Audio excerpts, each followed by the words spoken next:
Bienvenido al canal de la Primera Iglesia Bautista de San Salvador. Esperamos que seas edificado a través del mensaje que estás por escuchar. Recuerda visitar nuestro muro en Facebook para que conozcas más acerca de nuestras actividades. También puedes escribirnos a nuestro correo electrónico. Será un placer saber de ti. Dios te bendiga.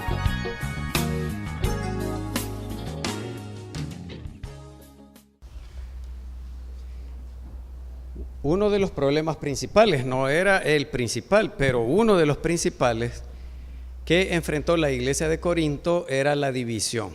De hecho, al apóstol Pablo le tomó 14 capítulos, los primeros desde el 1 hasta el 14, desarrollar ese punto para corregir a la iglesia por ese error que estaban teniendo. Allá en el capítulo 3 del 1 al 4 podemos leer nosotros cómo era esa división, para que comprobemos que hay un punto que nosotros no comprendemos bien, precisamente por no haber leído bien la Biblia, así despacito, sin mucho estudio.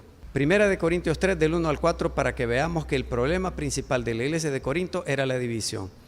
De manera que yo, hermanos, no pude hablaros como a espirituales, sino como a carnales, como a niños en Cristo. Os di a beber leche y no vianda, porque aún no erais capaces, ni sois capaces todavía, porque aún sois carnales, pues habiendo entre vosotros celos, contiendas y disensiones, ¿no sois carnales y andáis como hombres? Porque diciendo el uno, yo ciertamente soy de Pablo, y el otro, yo soy de Apolos, ¿no sois carnales? ¿Se dan cuenta, hermanos, hermanas? La iglesia de Corinto dividida en 4 grupos, cada uno siguiendo a un líder. En el caso del apóstol Pablo, por ser el fundador de la iglesia, otros al apóstol Pedro, los judíos principalmente, y otros de Apolos, que era el gran predicador de aquellos días. Pero ¿qué ponía al descubierto? A pesar que la iglesia de Corinto contaba con casi todos los dones del Espíritu Santo, no eran espirituales, no eran guiados por el Espíritu, eran carnales. La palabra griega sarx, que se traduce como carne en español, significa la inclinación al pecado, es decir que el pecado me inclina en pensamientos, sentimientos y acciones. No es espiritual alguien que habla en lenguas. No es espiritual alguien que predica, no es espiritual alguien que expulsa demonios, hace milagros, reparte con equidad o con justicia. Eso puede ser una pantalla que tape la carnalidad, que no deje ver la orientación al pecado que se tiene en una persona o en una congregación. Así que aquella división no mostraba espiritualidad, la carnalidad de la iglesia de Corinto. Aun cuando se confiese el señorío de Cristo, a lo largo de la historia ha sido exactamente la misma historia. Cuando hay división en grupos, por cualquier razón, esa iglesia puede hacer todos los dones del Espíritu Santo, ejercitarse en ellos, pero no es una iglesia espiritual, es una iglesia carnal, igual que la persona en el sentido individual.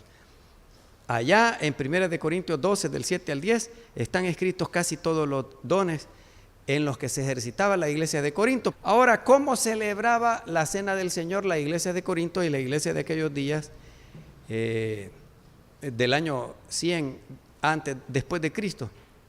Miren, hermanos, la cena del Señor no era un pedacito de pan y una copita de jugo de uva. La cena del Señor era una comida formal, era una cena. Cada quien llevaba su comida. Y el objetivo por el cual nuestro Señor y Salvador Jesucristo instituyó aquella cena era para que reinara la fraternidad, la comunión. Miren cómo la celebró nuestro Señor y Salvador Jesucristo y nos dio ejemplo por toda la eternidad. Allí estaba Judas, el traidor. El Señor Jesús ya lo sabía bien, todavía le dice, lo que has de hacer, hazlo pronto. Aquellos que no sabían que Judas sería el traidor, creían que lo mandaba a hacer algo como había enviado a los otros a preparar la celebración de esta cena o la entrada en Jerusalén, por ejemplo. Allí estaba Pedro. Fíjense bien, hermanos, fíjense bien, hermanas. El objetivo de aquella comida era la fraternidad, independientemente de cómo sean aquellos que la celebran. Estaba Pedro y le dijo, cuando Pedro envalentonado dijo: Señor, yo no te negaré, te seguiré a donde quiera que vayas.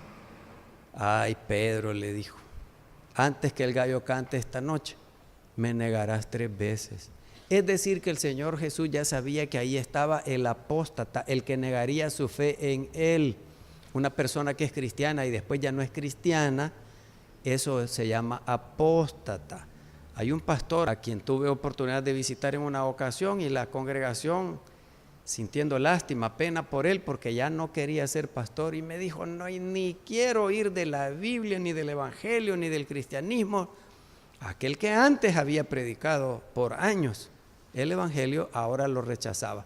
Eso se llama convertirse en apóstata. Uno niega la fe que antes abrazó. Así que ahí estaba Pedro, ahí estaba Judas, y el Señor Jesús no lo sacó de la celebración. El objetivo que teníamos que aprender era la fraternidad y la unidad a pesar de nuestras diferencias. La unidad y la fraternidad están por encima de cualquier división social, política, económica, religiosa. Y eso no debemos olvidarlo nunca. Por eso me gustan las iglesias bautistas, y todas las que conozco yo tienen al centro la mesa de comunión, para que cada vez que vengamos no se nos olvide. Eso es un recurso mnemotécnico que nos ayuda a recordar. Y todas las iglesias le tallan o le escriben unas letritas allí, pero dice: haced esto en memoria de mí. La comunión, la fraternidad. Y siempre en todas las iglesias está al centro, no como un objeto de decoración, sino para recordarnos la fraternidad y la unidad que el Señor nos ejemplificó con aquella comida. Y si ustedes cuentan, la línea del centro cabalita va a dar al centro de la mesa de comunión, para que no se nos olvide. ¿Y cómo es que viéndola todos los domingos andamos peleándonos? Por cualquier razón. Los que tienen dinero, los que no tienen, todos nosotros somos pobres. Cada uno endeudado, otro quizá más, pero somos pobres. Dice: es que los ricos, aquí no hay ricos. No estuvieran en esta iglesia si lo fueran. Y si lo fueran, garantizarían que son cristianos de verdad. Entonces, algunos han estudiado más que otros. Unos tienen simpatía por un partido político y otros por otro. Unos por un equipo de fútbol y otros por otro equipo de fútbol. Pero esas diferencias no tienen ninguna razón de ser en la iglesia de Cristo, porque la fraternidad y la unidad es a lo que nos llamó el Señor con esta cena que hoy vamos a celebrar. Así que ahí estaba Judas, ahí estaba Pedro, y el Señor Jesús no lo sacó. En algunas iglesias, yo con mucho dolor y pena he visto que dice el pastor: vaya los amigos que se vayan ya, vamos a celebrar la cena del Señor y esto es una celebración de la iglesia. Es cierto, participan de los elementos solo los que han creído en Cristo como su Señor y Salvador y han sido bautizados por inmersión. En cualquier iglesia que haya hecho así como nosotros puede participar de los elementos de la cena del Señor, pero el otro también puede ver. El otro puede compartir el momento, aun cuando no los elementos. Y hay que instruir a las personas en eso. Pero sacarlos, con que no sacó a Judas, con que no sacó a Pedro, porque por encima de aquello estaba la fraternidad y la comunión, la unidad, hermanos, hermanas.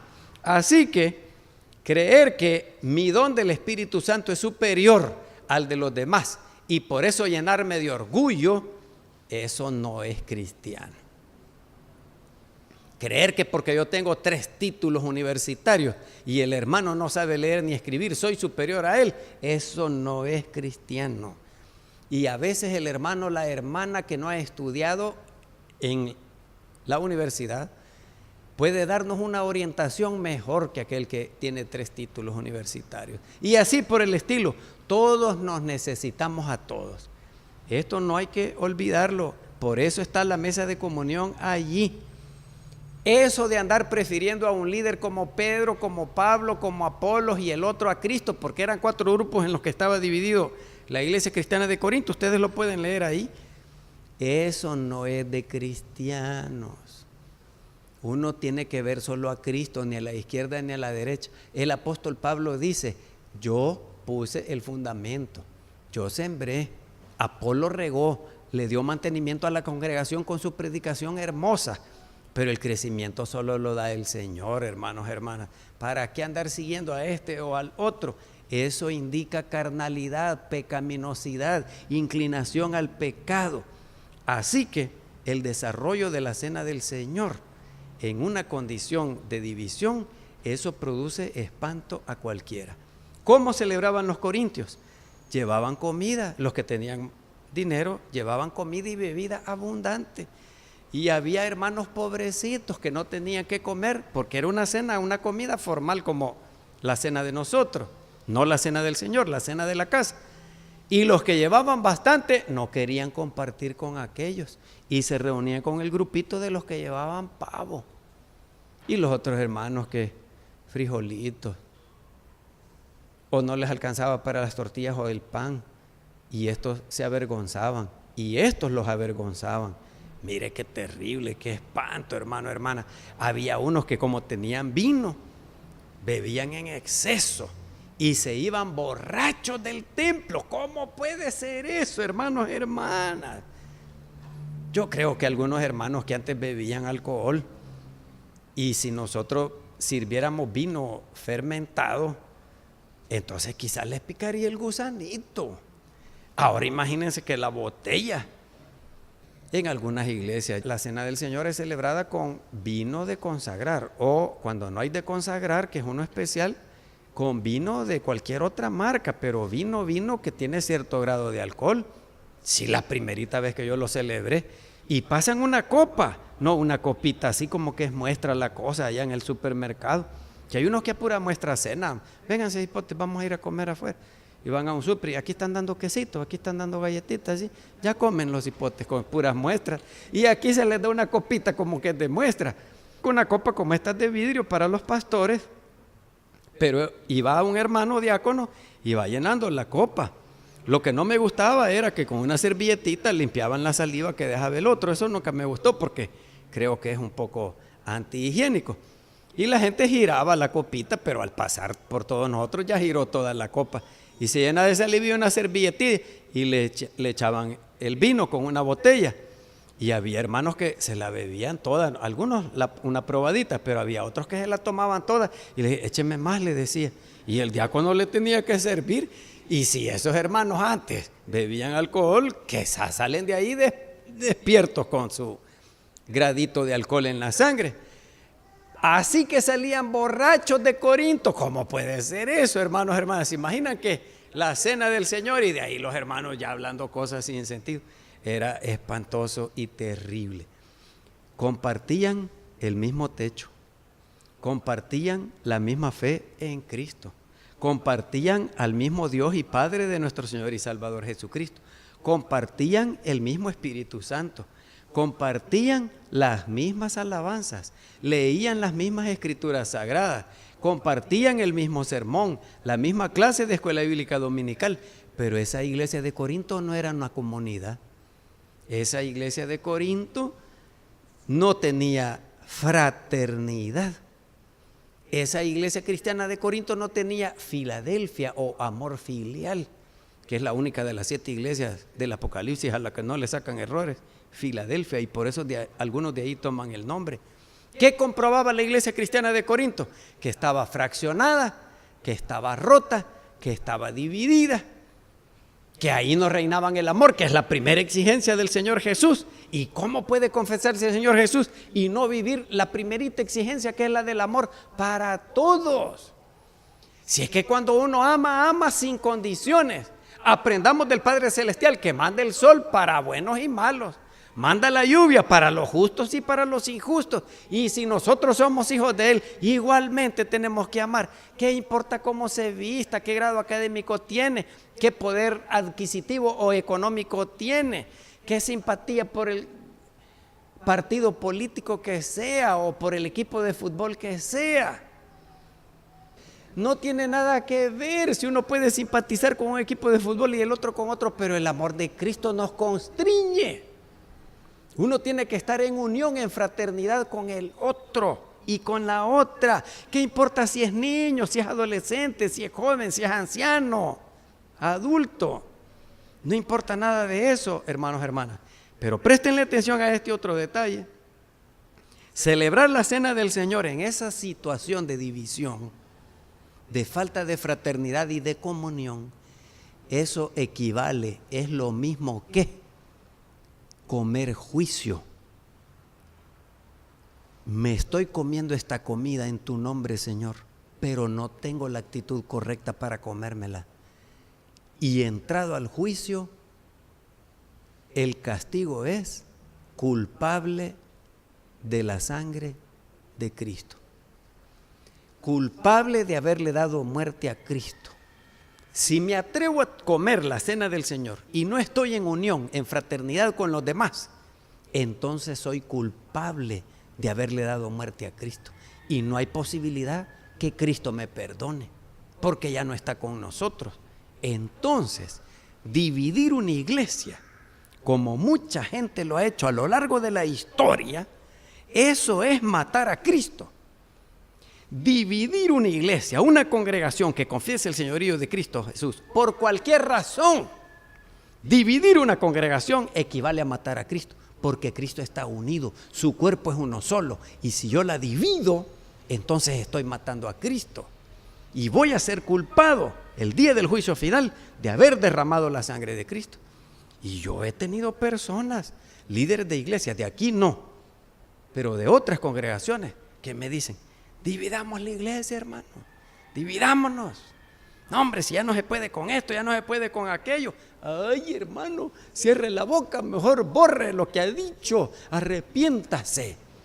Porque dividir una congregación equivale a matar a Cristo. Es no entender que uno tiene que estar unido por encima de todas las diferencias que siempre tenemos. Por encima de eso está el amor de Cristo, la unidad, la fraternidad, y ahí la mesa de comunión nos lo recuerda cada vez que la vemos, igual que el anillo le recuerda que está casado. Son recursos mnemotécnicos. Y los corintios habían olvidado aquella enseñanza de nuestro Señor y Salvador Jesucristo, que, como les dije ya, ni al traidor ni al apóstata sacó de ella. ¿Qué es discernir el cuerpo del Señor? Es que ahí le pusieron en el cuerpo, pero ese en está de más. Discernir el cuerpo de Cristo. Discernir el cuerpo del Señor. Discernir, ustedes saben bien que es una palabra que significa distinguir una cosa de otra. Así que uno puede distinguir cuando el cuerpo está unido y cuando el cuerpo está dividido.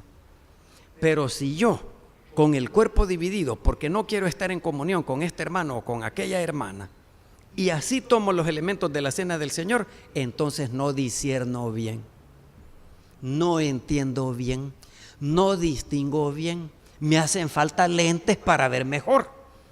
Que debo amar a este hermano y a esta hermana, a pesar que yo no comparta con ellos cualquier cosa. Porque por encima de toda división está el amor del Señor Jesús, que me obliga a amarlo. Con que nos exige amar a los enemigos, ¿cómo no vamos a amar a los hermanos que están a la par de nosotros? A veces están atrás, a veces están adelante, a veces en una esquina y el otro en la otra esquina. Pero eso no importa, tengo que amarlos a todos, sea niño, sea joven, sea adolescente, sea adulto, sea ancianito. Y ya les dije todas las divisiones que podemos tener nosotros. No discernir el cuerpo del Señor es no entender que es uno solo. Y cuando el pastor, el predicador o el hermano que enseña anda diciendo que esta iglesia no se va a salvar por tal, esta tampoco, eso es quitar a Dios de su trono y sentarme yo. Y yo soy el juez aquí que digo quién se salva y quién no se salva. Y a veces lo hacen hasta en su propia congregación. No, hermanos, no, hermanas. No estamos discerniendo bien. que el cuerpo es uno y que tiene que estar unido. Y el que toma los elementos que recuerdan la unidad y la fraternidad y no discernió bien, culpable de la sangre de Cristo. Es terrible, es difícil, pero es una actitud, hermanos, hermanas, que no debe de estar en nosotros. La actitud de la división y la de la falta de fraternidad. Por eso, el apóstol Pablo, corrigiendo a los cristianos de Corinto y a los de todas las edades, nos dice: examínense antes de tomar los elementos de la cena del Señor. ¿Está usted enojado con alguien? ¿Ha sido ofendido por alguien? Porque nadie ofende a nadie. La persona dice una cosa, la persona gesticula, hace gestos. La persona puede hablar, pero ella no me está ofendiendo a mí. Yo soy el que decido ofenderme. Aquel hizo, dijo o gesticuló algo, quizá con la mala intención de causarme daño. Pero allá yo, si soy inteligente o soy torpe, y dejo que aquel me ofenda. Como que aquel sabe qué botón apretar para que yo me enoje. Igual a mí cuando estaba en la escuela y me decían un apodo que no me gustaba. Entonces venía yo y decidía si me enojaba, ¿qué le pasaba al que le enojaba el apodo? Con más fervor se lo decían los demás para que se enojara. Pero cuando alguien me decía: Chele, ¿qué pasó, Chele? Le decía yo: Chele, mira, ¿qué querés, Chele? Y quizá en 5 o 6 casos el apodo que me dieron le quedó al que me lo quería poner. Al que, mire, díganle a sus niños, ya les voy a decir a los de la iglesia infantil. En muchos casos así fue. Ustedes van manejando y les pitan la vieja. Hasta Enrique Guzmán, aquel cantante mexicano, una vez se bajó del carro y empezó a darse de puñetazos con el otro. Entonces uno siente como que la sangre se le calienta, porque no hay peor cosa que le piten la vieja a uno. Y hasta muertos puede haber por eso. Pero si usted dice: no, hombre, al de a la par fue, y usted sigue manejando como que sin nada. Es que al de adelante, que no se apuraba, yo soy el sexto en la fila del semáforo. Entonces al primero le estaban pitando, no a mí, pitó el de atrás, pero le estaba pitando al de adelante. Pero como con el pito no se puede decir: le estoy pitando al número 1 en la fila del semáforo, entonces el de atrás pita. Uno decide, hermanos, hermanas, ustedes están en control de ustedes mismos.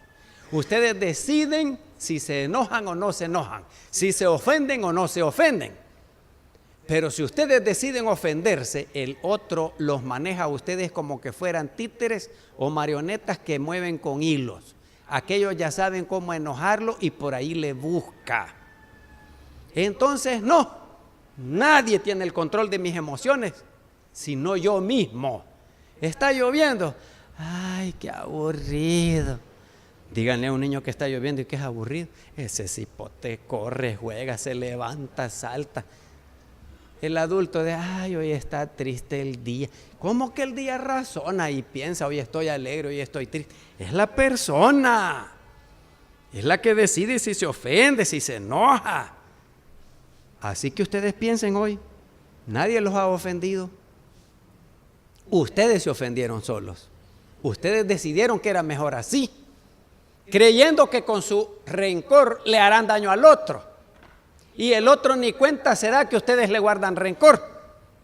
El otro come, bebe y duerme, pero plácidamente. Y ustedes ni comen, ni duermen, ni beben plácidamente, porque el rencor los mata. Sí, les da deseos de venganza. No viven en paz. Y el otro vive feliz. Así que examínese.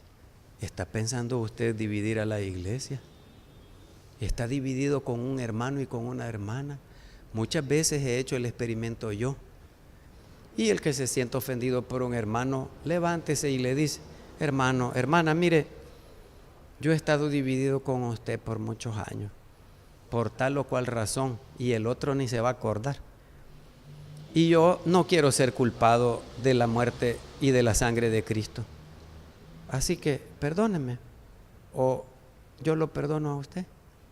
Se dan la mano y se dan un abrazo. Porque si no, juicio come y bebe para sí. Así que hermanos, así que hermanas, no hay para qué ahondar o abundar en palabras. Discernir el cuerpo del Señor es distinguir que está unido y que no hay posibilidad de dividirlo. Y si yo no vengo a celebrar la cena del Señor en común unión con los demás, en unidad con los demás, unidad, comunidad y fraternidad que me recuerda esta mesa, porque siempre está aquí al centro y al frente para que todos la veamos. En alguna ocasión se pone a un ladito por algo especial, pero siempre está aquí. Y cada vez que veo yo la mesa, debo de estar en unión, en fraternidad, en común unión con los hermanos y las hermanas. Si yo no distingo eso, si yo no discierno eso y tomo los elementos del cuerpo de Cristo, seré culpado de ello. Queremos darte gracias, Señor, por la bendición que significa para nosotros la fe en tu Hijo, en que su sangre derramada en la cruz del Monte Calvario nos limpia de todo pecado. Gracias por tener tu palabra puesta por escrito, en que no importan todos los dones del Espíritu Santo en esta iglesia. Importa ser guiado por el Espíritu, más que ejercitado en los dones del Espíritu. Importa ser lleno del Espíritu, no hablar en lenguas, o predicar, o evangelizar, o enseñar, o repartir, tener el don de ciencia y todo lo demás. No importa que tengamos todos los dones del Espíritu Santo aquí para lucirlos o para que la gente sepa que tenemos a tu Espíritu Santo. Importa dar el fruto del Espíritu, que es tener gozo, paz, paciencia, benignidad, bondad, fe, mansedumbre y templanza.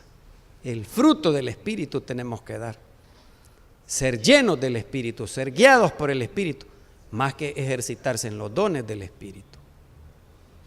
Ayúdanos a mantener el amor, la fraternidad y la unidad necesarios en esta primera iglesia bautista de San Salvador, que es nuestra familia de la fe, y en nuestra propia familia de carne y sangre. Los esposos, en lugar de andar peleándose, amándose. Los hermanos de carne y sangre, en lugar de andar, como decía mi abuelita, como que son perros y gatos, peleándose entre ellos y guardándose rencores y enemistades por años. Hay que estar en fraternidad y en unidad. Y lo mismo los papás con los hijos, y lo mismo los hijos con los papás. Ser cristiano, confesar el señorío de Cristo en la vida y no practicar estas cosas de la fraternidad y la unidad, es no discernir el cuerpo de Cristo, que está unido, que es uno solo y que no hay forma de dividirlo por ninguna razón. En el nombre del Cristo que nos amó primero, ayúdanos a vivir esto que hemos dicho. Amén.